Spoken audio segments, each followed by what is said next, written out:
Lauoy kung tawagin ng mga taga-Bisaya. Napakasarap nito, lalo-lalo na pag pinartneran mo pa ng masarap na pritong isda. Kung ikaw ay nagkakaedad na, ganito na malamang ang iyong hinahanap na ulam. Maaari nga umiiwas ka na sa mga makolesterol o mamantigang mga pagkain. Hey, what's up guys mga kaibigan? Ngayong araw pala ay magluluto tayo ng tinatawag na lauoy ng mga taga-Bisaya. Napakasarap kasi nito at talaga namang puro sariwa ang ating mga lulutuin. Meron tayong sariwang isda o tilapia at meron din tayong mga sariwang gulay. Kaya nga puro sariwa ang ating lulutuin. Uumpisahan ko nga lang sa pagpiprito nitong ating mga tilapia. Yung isang pirasong tilapia ay hiniwa ko lang sa 3. Yun kasi ang gagamitin nating panahog doon sa ating lulutuing lauoy. At yung iba naman ay buo ko lang ipiprito at yun nga ang ating pinakapritong isda. Hinintay ko nga lang maging golden brown yung ating pinipritong tilapia at hahanguin ko na muna at isusunod ko na nga lang prituhin yung iba pa. Pagkatapos naman ay nagsalang lang ako ng kasirola na may tubig. At dito sa ating kasirola habang kumukulo na nga yung tubig, inilagay ko na nga yung isang pirasong tanglad at nilagay ko na nga rin yung sibuyas. Isasama na rin natin yung luya.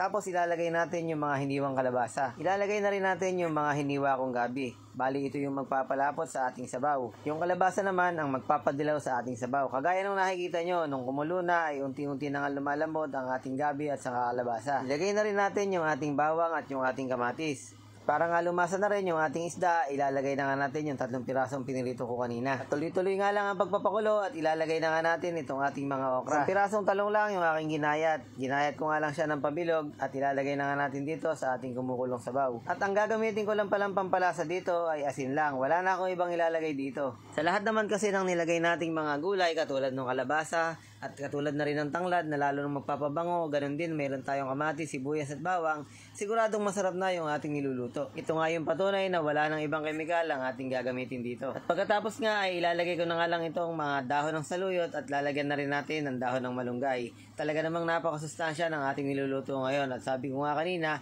hahaba ng hahaba ang ating buhay kapag ganito ang ating niluluto sa araw-araw nating pamumuhay. At aminin man natin sa hindi, napakahirap talagang mag-isip ng ulam sa araw-araw. Pero pag sinabing gulay is life. Dahil ang gulay naman talaga ay hindi nakakasawa. Umisip ka na nga lang ng iba't ibang invento mo ng luto at sigurado namang masarap kahit ano pang luto yan. Minsan nga pag lumilikot yung ating imahinasyon, di ba, kung ano-ano yung ginagawa nating mga lumpia o torta, basta ang mahalaga ay meron tayong mailuluto para sa ating pamilya. Hindi na mahalaga ngayon, lalo-lalo na sa panahon natin, napakahirap na ng buhay, kailangan lang ay madiskarte ka. Napakasarap talaga pag ganito lang yung ating mga niluluto sa araw-araw. Huwag na tayong kumain ng masyadong marangya.